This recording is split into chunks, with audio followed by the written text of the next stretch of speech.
So, Rhodiola Rosea, right? Everyone's talking about it, how it's supposed to be this amazing natural stress reliever. You've been doing some digging into it, and you sent over this Healthline article. Looks pretty interesting. Yeah, it's got some good info in it. Definitely. Well, today we're going to take a deep dive into it, see what the science actually says about this herb and whether it really lives up to all the hype. You ready to get into it? Let's do it. Okay, so first things first. What exactly Rhodiola rosea? Where does it come from? What's it all about? Well, it's the plant, Okay. obviously. It grows in these really harsh environments. Like picture those cold, mountainous regions of Europe and Asia. Wow, so it's a tough little plant. It is, and it's been used for centuries in Mhm. traditional medicine in those areas. Fascinating. So how did it get so popular here? Well, it's become pretty trendy as a supplement lately, especially for stress, Stress. Everyone's best friend, right? pretty much. Well, maybe rhodiola can help with that. I know it's often called an adaptogen, but what does that even mean? Right. Adaptogen. It's a bit of a buzzword, but it basically means it can help your body adapt to stress. So it doesn't make the stress go away, but it helps you deal with it better. Yeah, exactly. Think of it like a buffer for your stress response system. Interesting. So instead of totally freaking out when things get tough, you're able to stay a bit more level-headed. Yeah, something like that. I like the sound of that. And this article mentions it's been used traditionally for anxiety, fatigue, and even depression. That's right. For centuries, people in Russia and Scandinavia turned to this plant for all sorts of things. They believed it could boost their energy, improve their mood, and help them handle tough situations. Makes you wonder if they were onto something, right? Right. And speaking of mood, the article mentions some interesting research on rhodiola and depression. They even compared it to Zoloft, a pretty common antidepressant. What did they find? Well, the medication was actually more effective overall. But here's the thing. Rhodiola had way fewer side effects. Oh, wow, that's a big deal, especially since not everyone responds well to medications, or, maybe some people just prefer a more natural approach. Totally.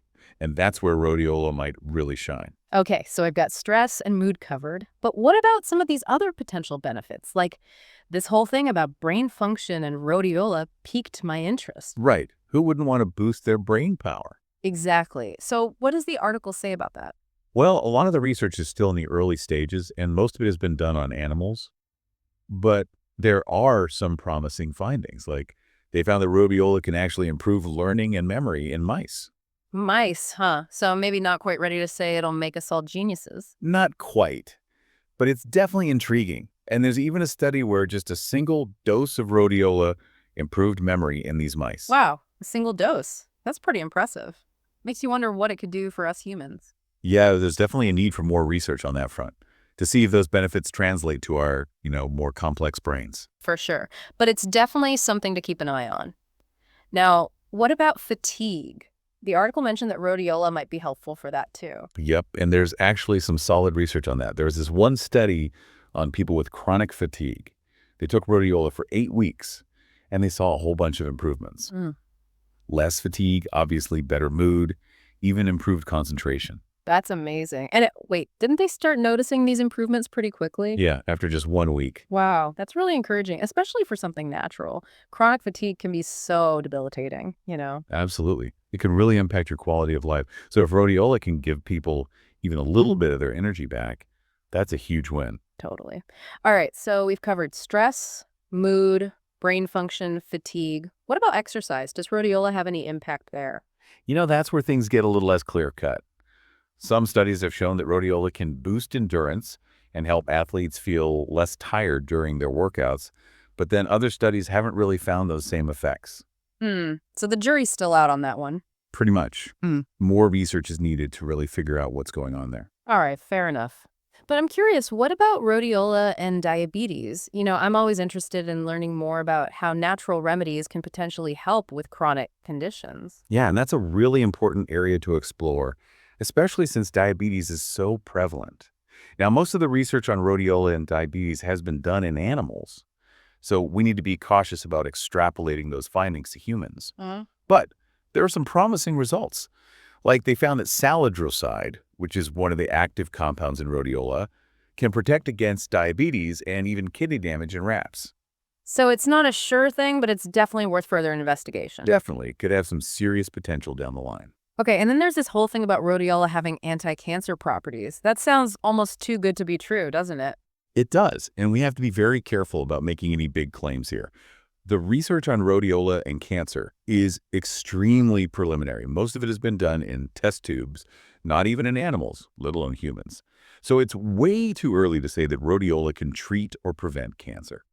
Okay, so let's not get ahead of ourselves. Mm, But it's exciting that scientists are looking into this. absolutely. It's definitely an area that warrants further exploration.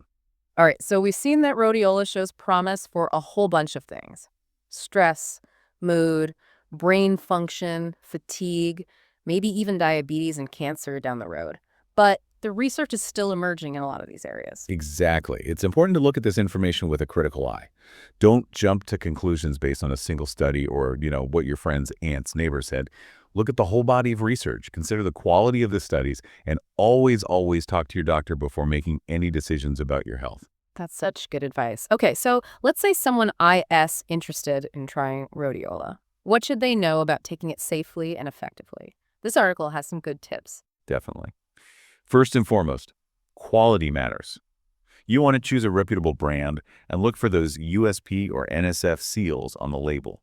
That means the product has been independently tested. Right, because the supplement industry isn't as strictly regulated as pharmaceuticals. Exactly. So you got to be careful. You want to make sure you're getting what you pay for and not some, contaminated product. So how do you know what to look for on the label? What should people be checking? Well, you want to see standardized extract on there. That basically means it contains a consistent dose of the active compounds.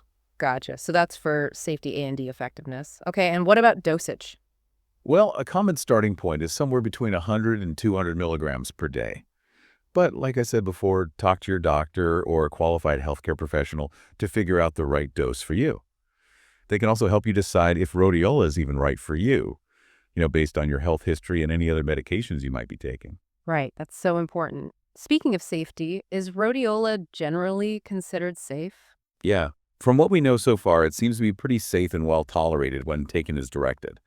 But even natural things can have side effects, especially if they're not pure or if they interact with other medications. So always proceed with caution. Right, and it's worth noting that the FDA has issued warning letters to some rhodiola supplement manufacturers. Yeah, that's true. It's a reminder that supplements aren't a free-for-all. There are regulations, and there can be consequences if companies don't follow them. Right, and those warning letters were for things like purity issues, making outlandish health claims, and even just labeling inconsistencies. So it's not something to be taken lightly. Definitely not. Okay, so we've covered a lot of ground here. What are your big takeaways for our listeners who are trying to understand rhodiola? I'd say the research is promising, but it's still evolving. And as with any supplement, quality, safety, and proper dosage are key. Exactly.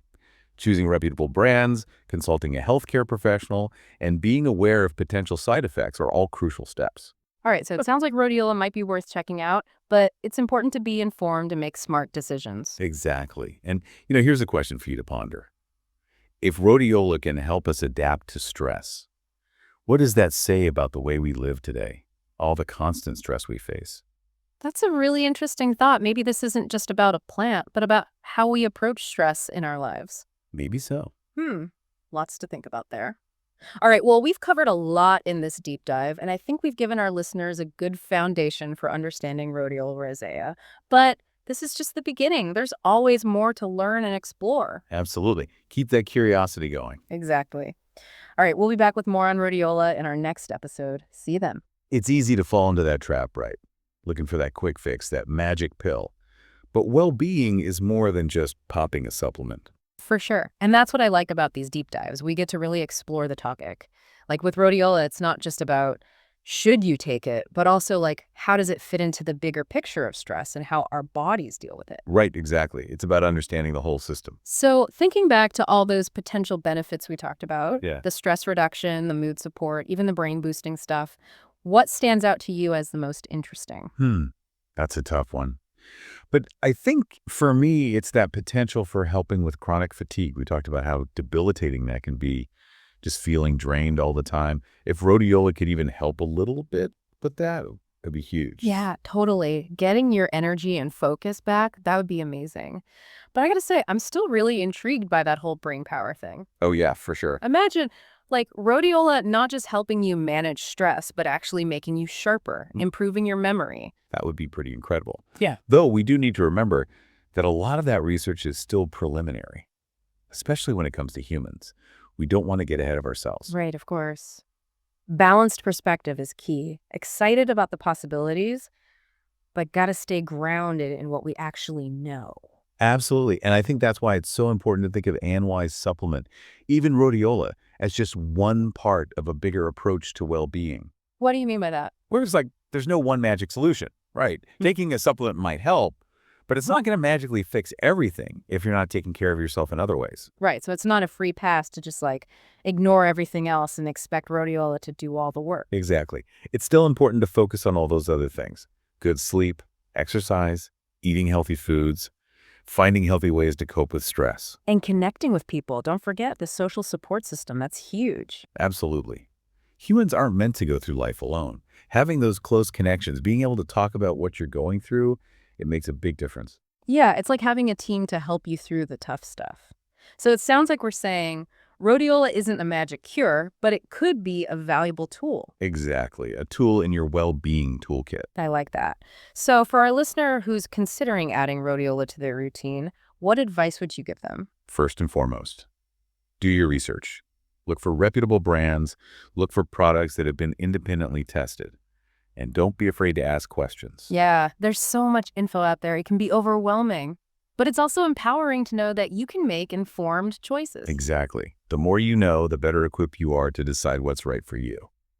So it's all about being informed, choosing wisely, and not expecting miracles. Pretty much. And if you have any concerns or if you have any health conditions, always talk to your doctor first. Always good advice. Okay, so we've covered the benefits, the holistic approach, how to choose a good supplement. What else should our listener keep in mind as they explore rhodiola? I think it's crucial to pay attention to how you feel. Start with a low dose, see how your body reacts, and adjust from there. Everybody's different. Right. What works for one person might not work for another. Exactly. And pay attention to everything, not just physical sensations. How's your mood, your energy levels, your sleep? It's all valuable information. Like you're becoming a scientist of your own body. I love that. We have so much wisdom within ourselves. Learning to tune in to what your body's telling you, that's powerful stuff. So we've got the science, the practical stuff, and the self-awareness piece. Anything else about rhodiola that you find particularly interesting? You know, what really fascinates me is how rhodiola might help us understand stress itself, like stress in the modern world. What do you mean? Well, think about it. This plant evolved in these really harsh conditions, right? And somehow it might help us cope with the stress of modern life. So it makes you wonder, have we as humans kind of lost touch with our natural ability to handle stress? That's a really interesting question. Like, are we overloading our systems? It's definitely something to think about. Maybe instead of just trying to fix the effects of stress, we should also be thinking about how to create a world that's, more aligned with our natural rhythms. Wow, that's a powerful idea.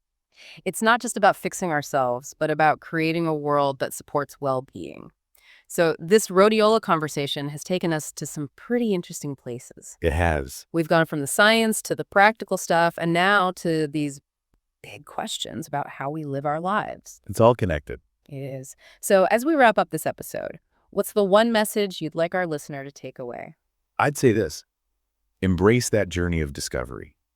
Keep learning, keep questioning, and keep exploring ways to build resilience and well-being in a world that often feels like it's working against us. That's beautifully put. I think that's a great note to end on. This whole deep dive has really been about that, being curious, asking questions, and using that knowledge to make good choices for ourselves. Exactly. And it's important to remember that it doesn't end here. Like, this is just the starting point for our listeners. Right. They've got this foundation now. They understand rhodiola a lot better, but it's up to them to take it from here. Keep learning, keep digging deeper. And if they hit a wall or have more questions, we're always here to help guide them. That's what we're here for. Exactly. So to everyone listening, we hope you feel empowered by what you've learned today. We hope you feel excited to take charge of your well-being and keep exploring. And until next time, keep seeking, keep questioning, and keep diving deep into that world of knowledge. Happy exploring, everyone.